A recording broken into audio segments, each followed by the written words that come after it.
كتاب الله وأحسن الهدي هدي محمد صلى الله عليه وسلم وشر الأمور محدثاتها وكل محدثة بدعة وكل بدعة ضلالة وكل ضلالة في النار. فأعوذ بالله السميع العليم من الشيطان الرجيم. بسم الله الرحمن الرحيم. فلولا نفر من كل فرقة منهم طائفة ليتفقهوا في الدين ولينذروا قومهم إذا رجعوا إليهم لعلهم يرجعون. سبحانك لا علم لنا إلا ما علمتنا إنك أنت العليم الحكيم. اللهم زدني علما وارزقني فهما. رب اشرح لي صدري ويسر لي أمري واحلل عقدة من لساني يفقهوا قولي. علیہ الصلاۃ والسلام پر حضرت آدم علیہ السلام سے لے کر کے آخری نبی مدینے کے تاجدار سید الاولی والآخری سید ولد آدم یوم القیامہ صاحب لواء الحمد یوم القیامہ جناب محمد رسول اللہ صلی اللہ علیہ وسلم. گریڈی، دمکا، دیوگھر، ان میں اس اعتبار سے اسے فوقیت حاصل ہے کہ کم تعداد ہونے کے باوجود انہوں نے اس کے لیے دارالاقامہ کی بنیاد رکھی اور دارالاقامہ قائم کیا، اور اس کے لیے یہ بھی انہیں امتیاز حاصل ہے کہ اتر پردیش کی وہ پرانی تاریخ جو 1980 اور اس کے دہائی کے قبل میں وہاں پر چلا کرتی تھی، جب بچوں کو، طلبہ کو جاگیریں دی جاتی تھی اور بچے ٹفن لے کر کے مئو ناتھ بھنجن میں اپنے دوسرے کے گھروں میں جایا کرتے تھے اور وہاں سے انہیں جاگیر ملتی تھی، 2 وقت کے کھانے ملتے تھے. اور کھرجوری والوں نے اسی تاریخ کو دہرایا کہ جو بچے دارالاقامہ میں رہتے ہیں، جب ہندوستان سے کم تعاون آنے لگا تو انہوں نے بھی بچوں کو تقسیم کر لیا اپنے گھروں میں اور اس کے بعد یہ جاگیر عطا کرنے لگے. تو اتر پردیش کی جو تاریخ اور جامعہ رحمانیہ دہلی کی جو تاریخ تھی، جسے ہمارے 2 بھائیوں نے شروع کیا تھا، وہاں کے بڑے رؤوسا نے، اور تمام طلبہ کے کھانے پینے کا انتظام وہی 2 بھائی کرتے تھے، اس طرح سے یہاں کے بھائیوں نے یہ انتظام کیا ہمارے طلبہ عزیز کے لیے. اس 4 ضلع میں تو یہ فوقیت بلا شبہ میں یہ کہوں گا اس موضع کو، اس گاؤں کو حاصل ہے، اور اس کے لیے اللہ تبارک و تعالی انہیں اجر دے گا. اور کتنا دے گا یہ میں بتا نہیں سکتا. یہ میں ضرور بتا سکتا ہوں کہ بغیر خلوص و للہیت کے، بغیر جذبہ ایمانی کے ایسا کوئی بھی اقدام، کوئی بھی قدم ایسا اٹھا نہیں سکتا اور کر نہیں سکتا. ہم نے بہتوں کو دیکھے ہیں، بڑے بڑے معاورین کو، بڑے بڑے رؤوسا کو اور بڑے چندے دینے والوں کو، لیکن ایسی ہمت، ایسی جمع مردی، ایسا اولو العزم لوگوں کا پایا جانا یہ بہت کم پایا جاتا ہے. بڑے شہروں کو بھی میں نے دیکھا، چھوٹے شہروں کو دیکھا، گاؤں کو دیکھا، دیہات کو دیکھا، لیکن پڑھنے والے طلبہ کے لیے جو قرآن و سنت کی تعلیم حاصل کرتے ہیں، ان کے لیے ایسا جذبہ کہ ان کے لیے اپنے گھر میں 1 دن کی بات اگر ہو، مہینے میں، کبھی سال میں، اس کی بات الگ ہوتی ہے. حتیٰ کہ امام صاحب جو خطیب ہوتے ہیں، جمعہ جو پڑھاتے ہیں، ان کی باری میں تو آناکانی ہوتی ہے اور عورتیں بہت ساری سلواتیں سنانے لگتی ہیں، بہت طرح کی باتیں اپنے شوہروں کو کرنے لگتی ہیں کہ ابھی مہینہ پورا نہیں ہوا اور مولوی صاحب کی بریے آ جا رہی ہے، پریے آ جا رہی ہے. لیکن بچوں کو کھلانا اور اس میں ذرا بھی شکن نہیں آئے آپ کی پیشانی پر، بلا شبہ قابل تعریف ہے. اور اللہ تبارک و تعالی جزائے خیر سے نوازے اور آپ کی ہمت میں اور بھی اللہ تبارک و تعالی تقویت پیدا فرمائے، اور بھی آپ کے اندر جمع مردی ہو، اولو العزمی پیدا ہو، اور آپ کے اندر پورے گاؤں والوں، تمام جوان، بچے، بوڑھے، عورتیں، بیٹیاں، چھوٹی بیٹیاں، تمام کو اللہ تبارک و تعالیٰ توفیق دے کہ دین کی خدمت اسی طرح سے آپ کرتی رہیں اور کرتے رہیں، اور اللہ تبارک و تعالیٰ آپ حضرات سے ایسی خدمت لے۔ قرآن عزیز جس کی تلاوت کی گئی، جس کے لیے آج ہم جمع ہیں، اور ہمیں جس کی وجہ سے نشانہ بنایا جاتا ہے، نشانزد کیا جاتا ہے اسلام کو، مسلمانوں کو، اور طرح طرح سے پوری دنیا کے اندر ٹارچر کیا جاتا ہے، یہ آپ اس بات کو جان لیں اور سمجھ لیں کہ ایسا کیوں ہے اور کس لیے ایسا ہوتا ہے۔ یہ جو ہم مدارس کی حفاظت کرتے ہیں، مدارس کی بنیادیں ڈالتے ہیں، بچوں کو ہم گارجین سے یہ کہتے ہیں کہ آپ اپنے بچوں کو ہمارے ہاں پڑھائیں، ایسا کیوں ہم کرتے ہیں، یہ آپ اس بات کو اچھی طرح جان لیں۔ دیکھیں، دنیا میں بے شمار مخلوقات ہیں، آپ جانتے ہیں، کتے، بلی، سور اور خنازیر، اور اس طرح سے بہت ساری مخلوقات ہیں، لوگ بھی ہیں، انسان بھی ہیں، جن بھی ہیں، فرشتے بھی ہیں، لیکن اللہ تبارک و تعالیٰ نے انسانوں کو ایک اشرفیت بخشی ہے، ایک افضلیت بخشی ہے، ایک بڑا مرتبہ دیا ہے۔ اردو بہت زیادہ آپ نہیں سمجھ سکیں گے، اس لیے میں دونوں زبان میں بات کروں گا تاکہ آپ کی بھی بات سمجھ میں آئے۔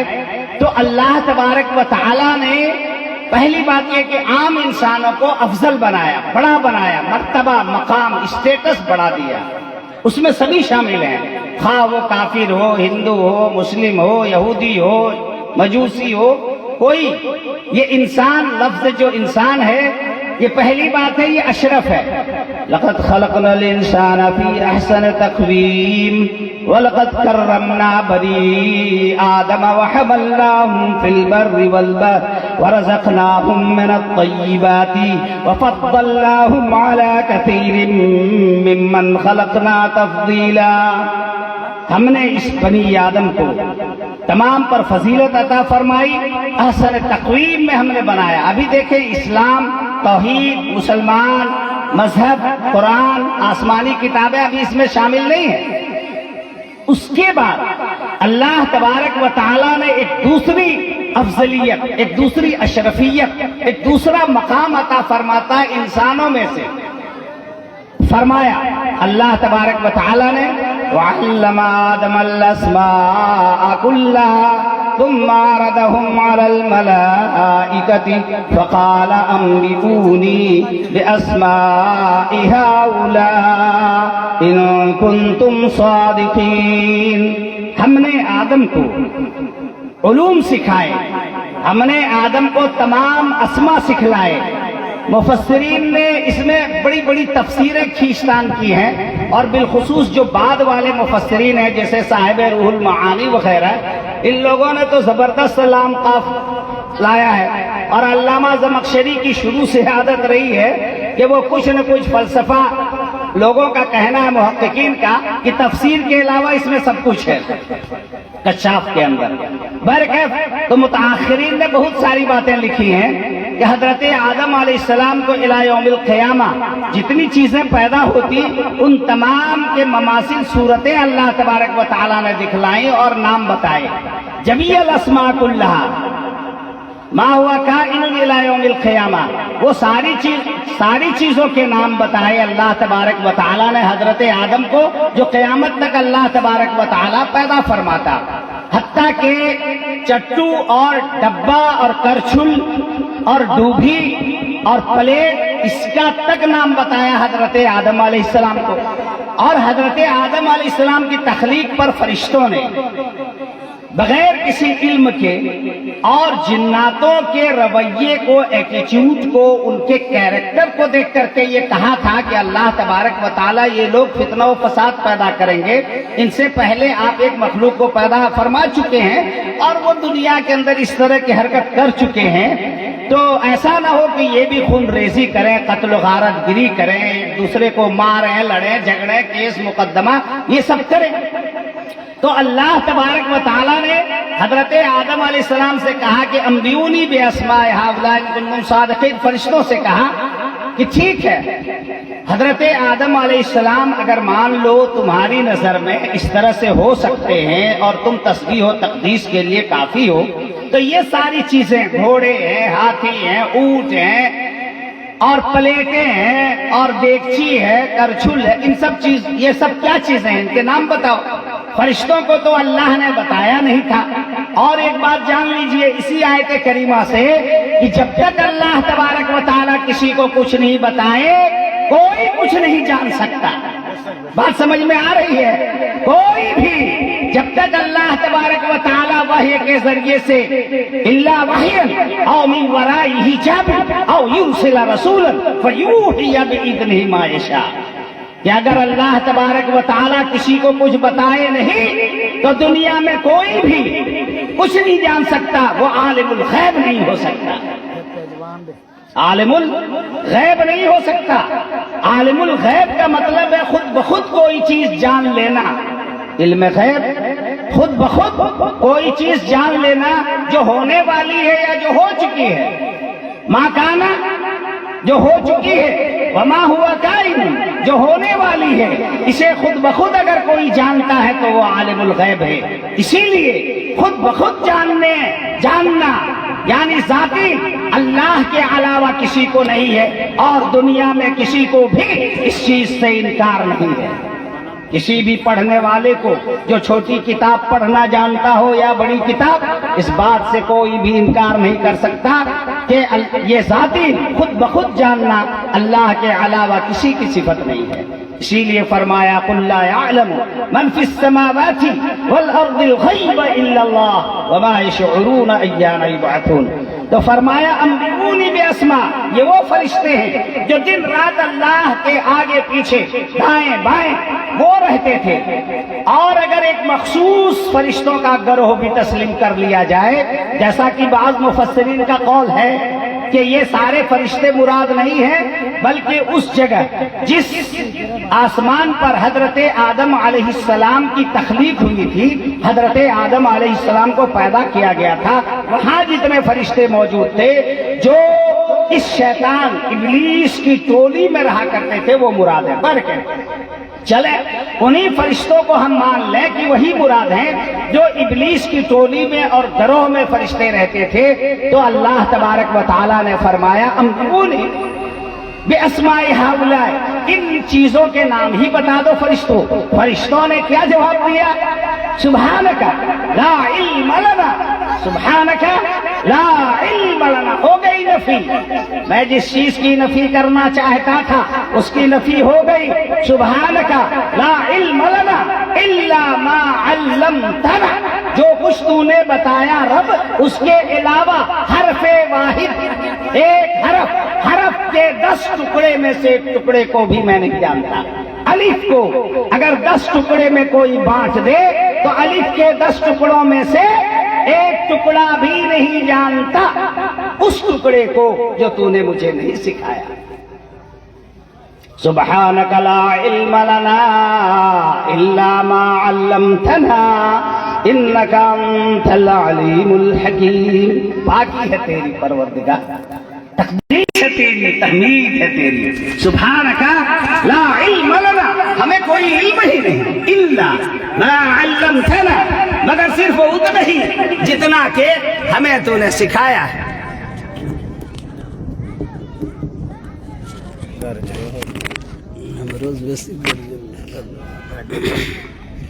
الا ما علمتنا، اور یہی حضرت عیسیٰ علیہ السلام جن کی بعض لوگ مثال دیتے ہیں کہ دیکھو اللہ تبارک و تعالیٰ نے حضرت عیسیٰ علیہ السلام کو یہ معجزات دیے تھے، انہوں نے بھی یہی بات کہی، اور باقی تمام انبیاء کرام علیہ السلام۔ تو دوسری افضلیت، دوسرا مرتبہ یہ دیا اللہ تبارک و تعالیٰ نے کہ حضرت آدم سے کہا کہ آپ بتائیں، حضرت آدم بتانے لگے اور سب کچھ بتا دیا۔ یہ کہا کہ اب جو ہے اسجدوا آدم کو سجدہ کرو، تعظیم بجا لاؤ، تم پر ہم نے فوقیت عطا کی، فرشتوں تم سے بڑا مقام، تم سے بڑا مرتبہ علم کی بنیاد پر، علم آچیزیست کے مسجود شد آدم خاکی را ملائک تمام۔ ہم نے علم کی بنیاد پر آدم کو فضیلت عطا کی فرشتوں تم پر، اور یہ تم سے افضل قرار پایا علم کی وجہ سے، نالج کی وجہ سے، جاننے کی وجہ سے۔ اب اس کے بعد اس علم پر جو عمل کرے گا وہ افضل قرار پائے گا۔ یہ تیسری افضلیت ہے۔ تیسری افضلیت ہے کہ جو اس کی بنیاد پر جو قرار پائے گا، علم پر جو عمل کرے گا، وہ سب سے افضل ہوگا۔ فرمایا ان اکرمکم عند اللہ اتقاکم۔ اب یہ عمل کی علم دے دیا، یہ پہلی افضلیت انسان ہونے کی، دوسری افضلیت علم عطا کرنے کی، تیسری افضلیت کہ اگر اس علم پر عمل کرتا ہے تو یہ تین افضلیت کے تم تین افضلیت والے ہوگے اور صاحب فضل ہوگے، اور تین فضل اللہ تبارک و تعالی تم پر فرمائے گا۔ اور اگر ٹھیک علم کے خلاف اس کا عمل ہوتا ہے تو اس کا شمار ابلیس میں ہوگا، شیاطین میں ہوگا، اور سرکش جن میں اس کا شمار کیا جائے گا، یعنی اس کے کیٹیگری میں اور اس کے گروہ میں شامل ہوگا۔ اس لیے آپ قرآن عزیز کو پڑھیں گے تو آپ دیکھیں گے سورۃ الناس کے اندر صرف شیاطین کا ذکر نہیں ہے، صرف بدماش جن کا ذکر نہیں ہے، بلکہ من الجنۃ والناس، اللہ نے فرمایا آدمی میں جو شیطان ہے اس سے، اور شیطانوں میں جو شیطان ہے اس سے پناہ مانگتا ہوں۔ یہ وہ لوگ ہیں جو علم کے باوجود گمراہ ہوئے، جو جاننے کے باوجود گمراہ ہوئے، جاننے کے باوجود جو عمل نہیں کرتے ہیں انہیں اس میں شامل کیا گیا۔ جادو کرتے ہیں، ٹونا کرتے ہیں، حسد کرتے ہیں، کینہ کرتے ہیں، بغض کرتے ہیں، ایک دوسرے کے خلاف لڑتے ہیں، کیس مقدمہ کرتے ہیں، اور دنیا کے جو بھی ناجائز کام، برے کام ہو سکتے ہیں وہ تمام کام کرتے ہیں۔ تو من الجنۃ والناس، اسی لیے اللہ تبارک و تعالیٰ نے صرف یہ نہیں فرمایا کہ جن میں جو بدماش ہیں، یہ ابلیس کے گروہ میں، اس کی اولاد میں، اس کی ذریت میں جو لوگ بدماش ہیں تم صرف اسی سے پناہ مانگو، نہیں، آدمیوں میں، عورتوں میں، مردوں میں بھی جو ابلیس کے راستے پر جاننے کے باوجود عمل نہیں کرنا۔ عرض کر دوں ایک بات کہ ابلیس اتنا بڑا گمراہ کیوں قرار دیا گیا؟ غلطی کرنے والے تو بہت سارے لوگ تھے، آپ کو معلوم ہے حضرت آدم علیہ السلام سے بھی نافرمانی ہوئی۔ اللہ تبارک و تعالی نے کہا تھا کہ تم ولا تقربا هذه الشجرة فتكونا من الظالمین، کہ اس درخت کے قریب نہیں جانا ورنہ تمہارا شمار بھی ظلم کرنے والوں میں ہوگا، یہ اللہ تبارک و تعالی نے فرمایا۔ اور حضرت آدم علیہ السلام نے کھایا، قریب جانا تو قریب گئے بھی اور اس پھل کو چکھا بھی۔ ماں حوا نے اور بابا آدم نے دونوں نے اس پھل کو چکھا، تو نافرمانی دیکھیے یہاں بھی ہے، اور ابلیس کی نافرمانی وہاں بھی ہے، اور دونوں جنت میں ہیں، دونوں آسمان میں ہیں، ابھی دنیا نہیں ہے، ابھی یہاں نہیں ہے، اس دھرتی پر نہیں ہے۔ حضرت آدم بھی وہاں اور یہ ابلیس بھی وہاں، لیکن ابلیس کی گمراہی وَإِنَّ عَلَيْكَ لَعْنَتِي إِلَىٰ يَوْمِ الدِّينِ، قیامت تک کے لیے ملعون قرار پایا۔ فرق ہے، ابلیس نے ایک بات اللہ کی نہیں مانی، ابا واستکبر وکان من الکافرین۔ اللہ نے فرمایا کہ میں نے جب کہا ابلیس کو کہ سجدہ کرو تو اس نے سجدہ نہیں کیا، ابا واستکبر وکان من الکافرین۔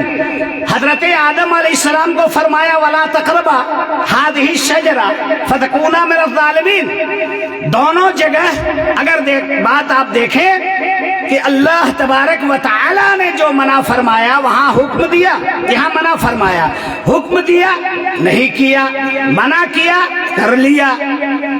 لیکن ابلیس کے بارے میں کہا وَإِنَّ عَلَيْكَ لَعْنَتِي إِلَىٰ يَوْمِ الدِّينِ، قیامت تک کے لیے تم پر لعنت نازل، لعنت کا نزول ہوگا، اور اس کے بعد تو رانے درگاہ ہے۔